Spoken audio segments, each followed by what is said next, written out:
We are here. We finally made it. It is episode 9. Back. We're tired. Are we tired? Tired. But we know how important it is to get you through to the end. So we are here. We're committed. Today we are going to spend a little bit of time walking through the kitchen, and then we're going to give you a little tour through the rest of the house. Come along.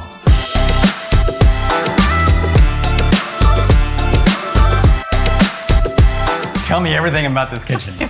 Do we have an hour? Okay, so we worked with Arbor Mills to do our kitchen, and from the get-go I said, I don't want a white kitchen, but I kind of want a white kitchen because we had one in our last house. We did.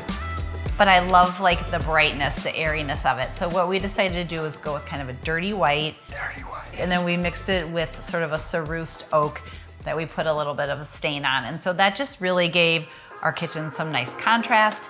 The oak helped define certain areas. I'm all about repeating the details. When you see something in this room, you're probably gonna see it in another room, whether it's a finish or a shape or a design. So one of the things that we have seen throughout our house with our archways and other elements in the house is this beautiful curve. So we added this detail in here on the island. And then we also added it in on some of our upper panels on our cabinets. So you can kind of see it in this upper panel here. You see that curve being repeated here on our plaster hood. And this is a really easy hood to build, by the way. It is 2x4s and drywall brought to a level 5 finish, which is smooth like a baby's butt. And then the plaster just gets applied right onto it. Come along this way, I want to show you something fun. See the island? So we used our countertop material on the front of the island, and then we put some under cabinet lights in here. So when you come into the room and you see this beautiful slab here, it's actually sort of book matched with our backsplash. Great details make all the difference, especially in the kitchen. Let's talk about these counter stools. So this is always a debate. Do we have backs? Do we have no backs? Is the back higher than the countertop? Is it lower than the countertop? Will the stools push in, or are they going to stick out? So many things that you need to consider when selecting a counter stool. For us, we did not want to have backs on it because we have a dining table in the same room and just felt like that was unnecessary. So we found these beautiful stools through Baker, and they're amazing. Not only are they super high quality, they're very comfortable, they're very sturdy, there's no wibbly wobbly business happening. They're also a swivel, which is so fun, makes it so easy for conversation, if you're talking to the person in the kitchen or you're talking to the people in the family room. This is a hard conversation, but we need to have it. Marble is a natural stone. It will etch, it will show marks, but that is okay. It's just, you have to treat it like a living product, and you have to just kind of accept the fact that it's like perfectly imperfect. Am I careful? Yes. I use a cutting board. I ask Josh not to put lemons on it. I don't leave wine laying on it. Like, we take care of it, but we also are living in this kitchen knowing that at some point it's gonna etch or it's gonna stain, and that's okay. But we found these beautiful slabs. This is a natural marble that we sourced through Kalia stone, and we used it everywhere in the kitchen. So we created this beautiful mitered thick edge with the countertop, and then we used it around the perimeter as the backsplash, and then going all the way up on the back wall behind the range. And then we had these beautiful mitered shelves made. So you'll notice I didn't do any tile on the backsplash. There's not even any art. It's a white hood on a white wall, but that's because we really just wanted to showcase the marble here. The thing that I really don't love about all of the runners on the market is they're so skinny, and in a house where you have maybe like a bigger space, sometimes it's hard to find one that fits. So what I love about Oscar Isberry, and one of our most favorite vendors, they can customize all kinds of things. So I actually found this rug in their showroom and had it cut down to fit our space perfectly. All right, you know from my counter stools that I love a swivel, and this is no exception. This is the Canyon swivel chair from Baker. It is a beautifully made chair. It has this woven back. We went with this espresso brown, kind of a metallic finish on it. And then I just went really neutral on the upholstery. So it has a nice thick seat here and this sort of satin brass base. I love that it's on a pedestal instead of having the 4 legs. It just feels so light and airy and beautiful in here. We're just crazy about this pallet check table in our dining room. It's got leaves so we can extend it. It's this beautiful white reverse cerused finish, and it's got a really cool sort of modern trestle base, which is great because then you can tuck in all your chairs around it. And then when we have overflow of people, we just bring some ottomans and put them here, and then we have extra seating. If you've been following along, you might remember in one of our previous episodes, I came with cardboard cutouts and we held them up against the house so we could scale light fixture. So I just wanted to show you this lovely light fixture that we had custom made through Tower Lighting. And if you remember, I had a big piece of cardboard up here. Of course, we didn't have the porch because the grading and stuff wasn't done. So that's really another reason that it's so important to scale things in, to step back and look at them and make sure you get them the right size. This awesome copper finish just looks so pretty with our Marvin gunmetal windows and front door.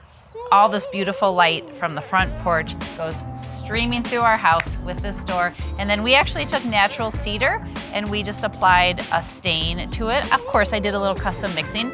That's how we got this beautiful color on the front facade of the house. This is Baby's Breath by Benjamin Moore, and this is a smooth stucco. We also used it as our fascia trim around the roof line and in a couple other places around the house.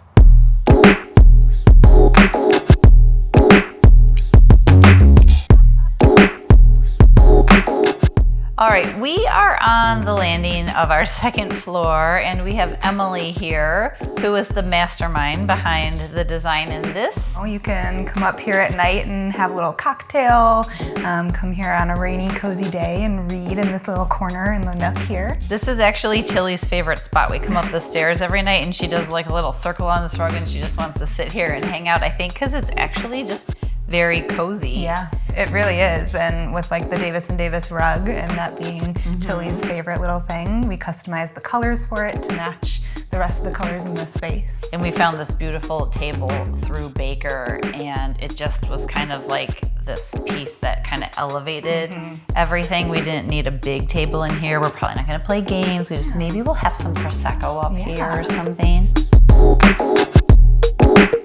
So when we were trying to figure out how to do the lighting in this space, our office was already a big fan of Luke Lampco, and so we felt like this was gonna be like The spot for it. The spot for it, exactly. Yeah. So we wanted to sort of bring the drama, and I don't think there's a person who walks into this house that first doesn't say like, oh my gosh, and then second says like, wait, can you climb this rope? It's like everybody makes the same joke. This is like an LED lighted rope.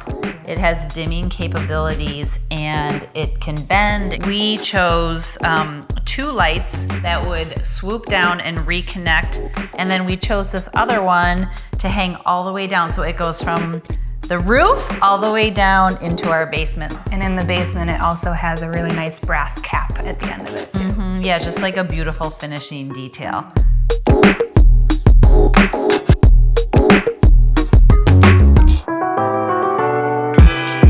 This is a beautiful Sklo piece. I instantly saw it and fell in love with it and knew it needed to kind of be in this space when you walk up the stairs, and it's the first thing you see up there. Honestly, like a piece of jewelry that sits on your wall. It has this beautiful like plum blown glass and then a satin brass chain. I don't think until we actually like got it here and put it up on the wall that we could see just like how big the glass sort of balls are on it and how like chunky the chain is. Yeah, it definitely makes a statement. This was my daughter's prom dress and like kind of the inspo for this room and for some colors. So I love this room. It has so many colors, right? Yes. It's got this beautiful left bank art. Very vintage feeling. Yes, Plays off like the dress. That's yes. right, that's right. Yeah. And then this wall here, Benjamin Moore China Red. Red. It's Such a beautiful color. Yeah. Well, and she wanted to really play off kind of a European feeling. Yeah. Right? You've traveled so much, and she has fallen in love with so many of the parts and bits and things that she's taken from the trips. I love the combination of the sort of like dusty blue with the red. Yes. And then these dark cabinets, the natural wood. It kind of like connects to Maddie's room, but it also has its own personality. Yeah. Even the black detail really ties in with the cobblestone of the bath floor, the whole look.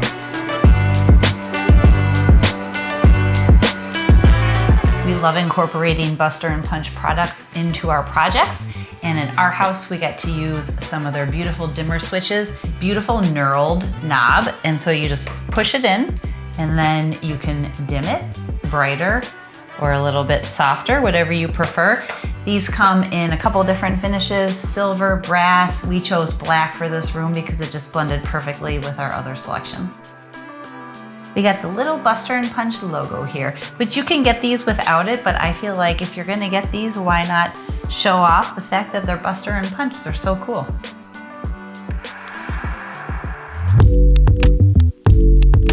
All right, we are in our primary bedroom and I love this room that's got really high vaulted ceiling with oak beams on it. But we wanted to keep this room very simple and very like relaxing because we have these hectic lives and we just kind of wanted it to be a retreat. One of the things that we're really excited about is our new Sattva mattresses. And what we did is we used the Sattva mattresses in all of our guest rooms and in our kids' bedrooms. And then we also used it in the primary, but we did a little bit of an upgrade. We got the base that raises and lowers so our feet can go up or our heads can go up. And then we picked one of their plush and luxurious king mattresses and it feels so good on my body. I've been sleeping better and it's just so comfortable. We also decided to get some new pillows from them. And so we got some really great support pillows. And it's just kind of like shocking what a difference it makes, like how much you sleep better. We are now in the primary bath. We used Brizo products with all of our plumbing fixtures and they're absolutely fabulous. One of the things that we're the most excited about is the Mystic steam unit that we got in here. And I really had no idea how much I was going to love it. You connect it with an app. It's a super easy setup. We have some scents that get plugged into the steam unit. So the one that I had in, I don't even know what's in it. It's got like a eucalyptus, citrus, lavender, something or other going on. All I know is my second floor smelled amazing for like the rest of the day. I go ahead, I preset it, I get in, I take my shower. By the time I'm done, I'm ready to just sit and relax in here and have an amazing steam shower. This beautiful panel gets mounted in your shower. So I've got this all set up, so I'm just gonna go to steam. And then we called our Storm family. You can call yours whatever you want. And then we called this one Wellness because we wanted a certain sense and a certain time. So you hit Wellness and then look, it's already started. So this one in particular is a 20-minute steam. This will get up to 105 degrees. Usually I get in, I take my shower. By the time I'm done, the steam's going kind of crazy. And then I'll just sit in here and like really take it in and breathe it in. It feels so good. It's just like amazing how healthy and how good your body feels after you've sat and just breathed in the steam. Holy moly, that was jam-packed full of information and vendor sources. Hope you enjoyed that. Yep, and that is actually the end of episode 9. And our final episode, episode 10, we're having a big blowout party celebrating all of our vendors. We just want to say thank you to all of our partners, especially to Luxe Magazine, who came alongside us on this project. And we've just got so many people to celebrate. So we're inviting you to come along and be a part of our party. You stuck with us this long? One more. One more.